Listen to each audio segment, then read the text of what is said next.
നമസ്കാരം.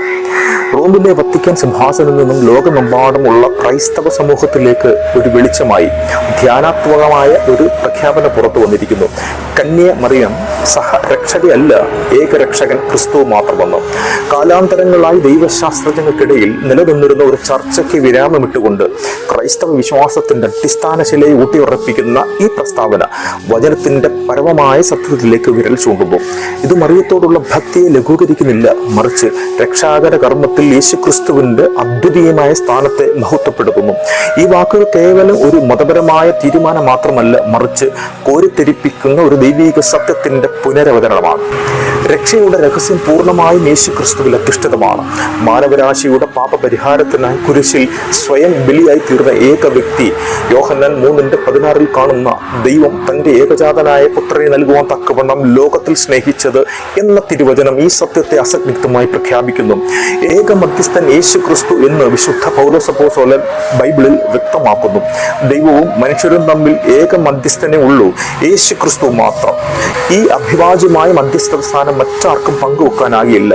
യേശുവിന്റെ മരണം, ഉയർത്തെഴുന്നേൽപ്പ് എന്നിവയിലൂടെ പൂർണ്ണമായ രക്ഷ ലോകത്തിന് സൗജന്യമായി ലഭിച്ചു. ഈ സമ്പൂർണ്ണ ബലിക്ക് ഒരു സഹായിയുടെയും ആവശ്യമില്ല. സഹരക്ഷകൻ എന്ന പദവി യേശുക്രിസ്തുവിന്റെ ബലിയുടെ പൂർണ്ണതയെ നേരിയ തോതിലെങ്കിലും മങ്ങലേൽപ്പിക്കുവാൻ സാധ്യതയുണ്ട്. ഈ പുതിയ പ്രഖ്യാപനം ക്രിസ്തുവിന്റെ ഈ ഏകരക്ഷകന്റെ പദവിയെ ഉജ്ജ്വലമായ ഭാഷയിൽ വീണ്ടും ഉറപ്പിക്കുകയാണ്. ക്രിസ്തുവിന്റെ ക്രൂശിലെ വിജയം മറ്റെല്ലാത്തിനേക്കാൾ ഉന്നതവും പൂർണ്ണവുമാണ്. മറിയം സഹരക്ഷകയല്ല എന്ന് പറയുമ്പോൾ യേശുവിന്റെ അമ്മയുടെ മഹനീയമായ സ്ഥാനത്തിന് ഒരു കുറവും സംഭവിക്കുന്നില്ല, മറിച്ച് അവളുടെ മാതൃത്വപരമായ പങ്കിന്റെ ശോഭ വർദ്ധിക്കുകയാണ് ചെയ്യുന്നത്. മറിയം രക്ഷകനായ ക്രിസ്തുവിന് ജന്മം നൽകിയെങ്കിലും അവിടുത്തെ വളർത്തി തന്റെ ജീവിതത്തിന്റെ ദൈവഹിതത്തിന് സമ്പൂർണ്ണമായി കീഴ്പ്പെട്ടു. രക്ഷാകരമായ ചരിത്രത്തിൽ തന്റെ പങ്കുവഹിച്ച ഏറ്റവും ശ്രേഷ്ഠമായ ശിഷ്യയാണ് മറിയം. ഏറ്റവും പൂർണ്ണമായ രീതിയിൽ ദൈവകൃപ സ്വീകരിച്ച വ്യക്തിയുമാണ്. കാൽവരിക്കുന്നിൽ മകന്റെ സഹനത്തിൽ പങ്കുചേർന്ന ആ അമ്മയുടെ ദുഃഖം മനുഷ്യ ഹൃദയങ്ങളെ വല്ലാതെ സ്പർശിക്കുന്നു. എന്നാൽ ഈ പങ്കാളത്തിൽ രക്ഷാകരമായ ബലിയല്ല, മറിച്ച് മാതൃത്വപരമായ സഹനമാണ്.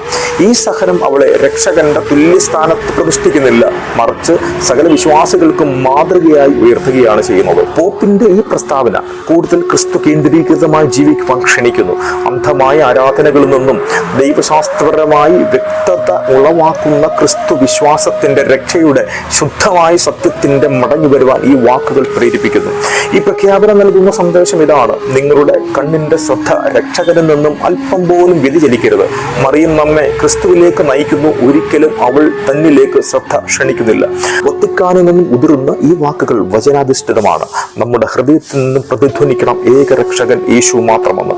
ആ ഏകസത്യത്തിന്റെ പ്രകാശത്തിൽ നമ്മുടെ വിശ്വാസം കൂടുതൽ ദൃഢവും ഭക്തി കൂടുതൽ വിശുദ്ധവും ജീവിതം കൂടുതൽ അർത്ഥപൂർണമായി തീരണം.